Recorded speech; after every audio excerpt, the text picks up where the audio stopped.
नमस्कार मेरे प्यारे बच्चों, हाउ आर यू। आप बहुत अच्छे होंगे। चलिए, तो आज हम सोच रहे हैं आपको दूसरा चैप्टर जो है, ये जो हालांकि फर्स्ट चैप्टर में ही है, ए लेटर टू गॉड के अंतर्गत ही ये भी चैप्टर रखा गया है। ये एक पोएम है। क्या है? ए पोएम है। पोएम है dust of snow. Snow means आप जानते हैं बर्फ होता है, डस्ट मीन्स आप जानते हैं धूल होता है, यानी आप इस प्रकार कह सकते हैं बर्फ की धूल।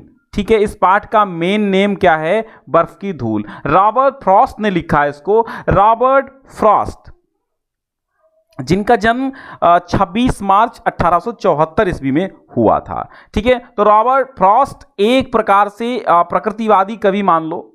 प्रकृति को ही चित्रित करके प्रकृति के माध्यम से ही मानव को समझाने की कोशिश करते हैं। तो इनके दो पोएम अपन लोगों को पढ़ने हैं। एक तो है डस्ट ऑफ स्नो और दूसरा पोएम इनका जो है उसका नाम क्या है? Ice and fire and ice. ठीक है, तो वो भी पढ़ना है हमको। हम सबसे पहले इस कविता के भाव को समझना है। बहुत लंबी कविता नहीं है, आप देख रहे हैं मात्र 8 लाइनों की कविता है। 8 लाइन्स की पोएम है ये। बट ये पोएम आपको जीवन के सभी जो पक्ष हैं उनको उजागर करती हुई ये पोएम आपके दिलो दिमाग में जो भ्रांति एक फैली हुई है समाज में, एक प्रकार से सोशल में, ये मानव का एक जो ह्यूमन का एक ह्यूमन फीलिंग्स होती है ना, ये ह्यूमन फीलिंग्स मतलब ह्यूमन इमोशंस होते हैं, उसकी भावनाएं जो होती हैं कि मतलब ये ऐसा होता है, बिल्ली रास्ता काट जाती है तो समय खराब हो जाता है, कोई काना व्यक्ति मिल जाता है तो हमारा रास्ता कट जाता है, कोई विधवा औरत खड़ी मिल जाती है तो हमारा रास्ता बेकार हो जाता है, बिल्ली का रास्ता काट जाना, सियार का निकल जाना, कौवे का ऊपर से गुजर जाना या कौवे का हमारे सिर पे बैठ जाना। तो बहुत बड़ी ये एक प्रकार से लोगों के मन में भ्रांति है कि भैया ये कौवा अगर बैठ गया तो पूरा दिन खराब हो जाएगा। लेकिन कवि ने उसके विपरीत आपको यहां पर इस पोएम में विचार दिया है। तो अब कवि क्या कहता है? The way A crow shook down on me the dust of snow from a hemlock tree. आप इसको राइम्स देखिए, राइम्स देखिएगा तो यहां पर क्रो एंड स्नो में राइम्स है, मी एंड ट्री में राइम्स है। ठीक है, मतलब एक तुक मिल रहा। जैसे आप देखते हैं काल, ये काल है, व्याल है, ये क्या है? तुकांत शब्द हैं। ठीक उसी प्रकार राइमिंग वर्ड भी तुकांत शब्द होते हैं। जैसे आप पढ़ेंगे द वे ये crow shook down on me the dust of snow from a hemlock tree. ऐसे मतलब वहां मी से यहां ट्री मिल रहा है और वहां क्रो से यहां स्नो मिल रहा है। ठीक इसी प्रकार 4 लाइन जो नीचे दी हुई हैं उनमें भी देखिएगा, has given my heart a change of mood and swept off some parts of a day I had rued. Mood के साथ रूड मिलाया गया है, हॉर्स के साथ पार्ट्स मिलाया गया है। हार्ट्स और पार्ट्स, ठीक है, hearts and part, heart and part, तो मूड एंड रूड तो दोनों के राइम से मिल रहे हैं। ठीक है, तो 8 लाइन की कविता है, मस्त कविता है, गागर में सागर भरी गई है। जबरदस्त तरीके से आप इसको समझ लीजिए। इसके बाद हम इसके क्वेश्चन आंसर्स पर भी आएंगे। ठीक है, तो दी वे ए क्रो, दी वे ए क्रो, दी वे का मतलब होता है मार्ग, रास्ता। वे मीन्स तो आप जानते हैं होता है मार्ग, लेकिन यहां पर दी वे का मतलब हो जाएगा क्या? तरीका। तरीका कह लो या फिर आप इसको मैनर कह सकते हैं। ठीक है, तो दी वे यानी ऐसा इस ढंग से, इस रीति से। एक क्रो, एक कौवे ने शूक डाउन ऑन मी। एक कौवे ने क्या किया? उसने वृक्ष को हिलाया। ठीक है, शूक डाउन मीन्स क्या होता है? हिलाना होता है। ठीक है, शूक डाउन मीन्स मतलब हिलाना या गिराना। ठीक है, तो वो हिलाया, कौवे ने हिलाया। डाउन मतलब डाउन माने नीचे, डाउन माने नीचे होता है। शूक डाउन यानी गिराया उसने, ऑन मी मुझ पर, the dust of snow. Shook down हिला करके गिराया उसने, ऑन मी मुझ पर, द डस्ट, डस्ट मतलब धूल, ऑफ स्नो माने बर्फ के कणों की धूल उसने उसने मुझ पर गिराई। और कहां से गिराई? From a hemlock tree. From मतलब से, हेमलॉक ट्री मतलब एक कड़वे वृक्ष। हेमलॉक मतलब होता है कड़वा वृक्ष, और कड़वा हेमलॉक का अर्थ आप धतूरे से भी ले सकते हैं। ठीक है, हेमलॉक्स मीन्स धतूरे का पेड़ भी आप कह सकते हैं या फिर करील का वृक्ष भी आप कह सकते हैं। तो ये होता है हेमलॉक ट्री।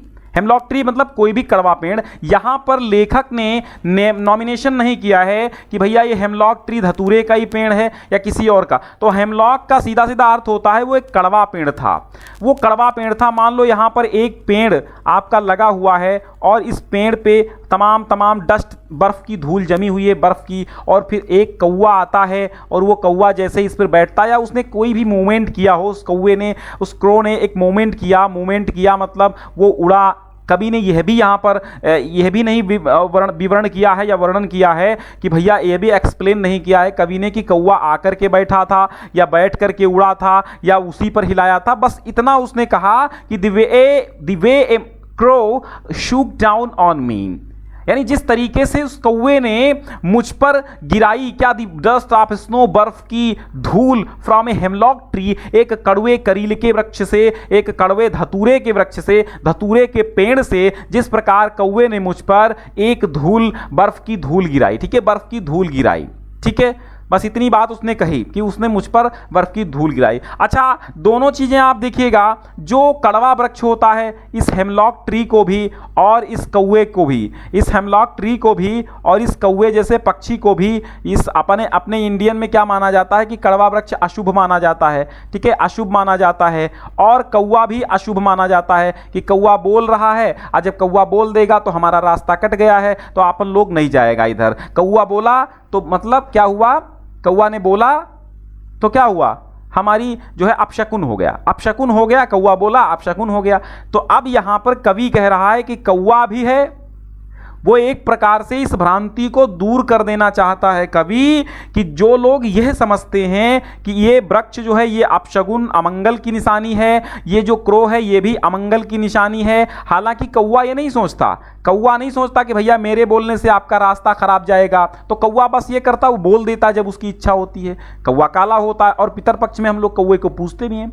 लेकिन अब कवि यहाँ पर दोनों परंपराओं पर, दोनों रूढ़ियों पर आघात करते हुए कवि रॉबर्ट फ्रॉस्ट कहते हैं कि जिस तरीके से इस कौवे ने मुझ पर क्या गिराया था, बर्फ के टुकड़े, बर्फ की धूल गिराई थी एक कड़वे पेड़ से, तो मुझे नहीं लगता था कि ये जो शगुन हो रहा है ये बिल्कुल ये शगुन हो रहा, मंगलकारी हो रहा है। ये हमें भी लगता था कि अपशगुन हो रहा, लेकिन नहीं, मुझे कोई इससे फर्क नहीं पड़ा। Has given my heart, has given my heart, उसने मेरे हृदय को दिया। ठीक है, उसने मेरे हृदय को परिवर्तित किया। हैज गिवन माई हार्ट, उसने मेरे हृदय को प्रदान किया। ए चेंज ऑफ मूड, हमारा मूड एकदम बदल गया। हमारा मूड मतलब होता है मनोदशा, मूड मीन्स मनोदशा, हमारी मनोदशा एकदम चेंज हो गई, हमारा मूड बदल गया। And saved some parts, and saved मतलब बचाया, सम पार्ट्स माने थोड़ा सा जो बचा हुआ भाग था हमारे दिन का, ऑफ ए डे, हमारे एक दिन का, हमारे दिन का जो बचा हुआ भाग था। आई हैड रूड मतलब क्या होता है, वैसे तो रूड मीन्स दुखी होना होता है, लेकिन यहाँ हेल्ड टू इन रिग्रेट मतलब वो दुखी नहीं रहा, पूरा जो दुखी आधा दिन जो दुखी में, आई हैड रूड जो मैं दुख में बिता चुका था, अब आधा दिन जो बचा, जो आधा दिन में दुख में बिता चुका था, बड़ा अपसेट बिता चुका। आई हैड र्यूड मतलब मैं जो बिता चुका था, र्यूड मतलब दुख में, जो मैं दुख में बिता चुका था। अब रूड माने दुख भी कह सकते हो, या फिर परेशानी कह सकते हो, या फिर दिक्कत कह सकते हो, या फिर टेंशन कह सकते हो, या अवसाद कह दो, डिप्रेशन कह सकते हो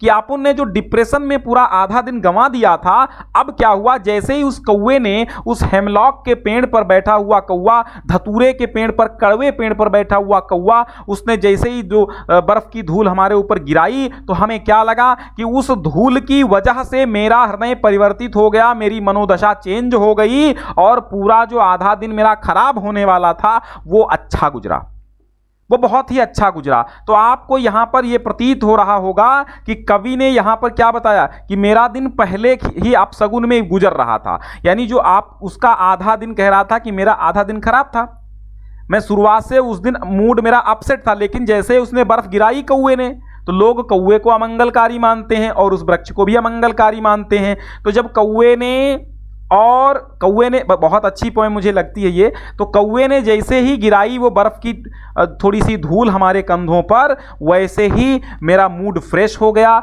मैं तरोताज़ा हो गया और मेरा जो बचा हुआ दिन था बाकी बहुत ही इंजॉयमेंट रहा, बहुत ही इंजॉयफुल रहा, बहुत ही मैंने उस दिन इंजॉय किया, बहुत अच्छा वो दिन गुजरा। तो यहाँ पर रॉबर्ट फ्रॉस्ट ने, आपको पता है कि क्या बताने की कोशिश की है कि प्रकृति की दी हुई कोई भी चीज़ बेकार नहीं होती। प्रकृति की दी हुई कोई भी चीज अपशगुन नहीं होती। नेचर द्वारा प्रदान की गई कोई चीज, नेचर ने हमको जो भी दिया है वो कुछ भी व्यर्थ नहीं होता, वो कुछ भी अमंगलकारी नहीं होता, वो सब कुछ अच्छा होता है। तो कौवे के अमंगलकारी हो, अपशगुन वाला होने का, और कड़वा पेड़, इन दोनों को जो आप लोग अपशगुन मानते थे, आज कवि ने इस कविता के माध्यम से ये सिद्ध कर दिया कि भैया मेरे लिए वो अपशगुन नहीं था, वो मेरे लिए बहुत ही अच्छी चीज़ थी। क्योंकि जब मेरा दिन खराब चल रहा था तो जैसे ही इन दोनों से मुलाकात होती है, उस वृक्ष के नीचे मैं खड़ा था और कौवा वहाँ से हिलाता है,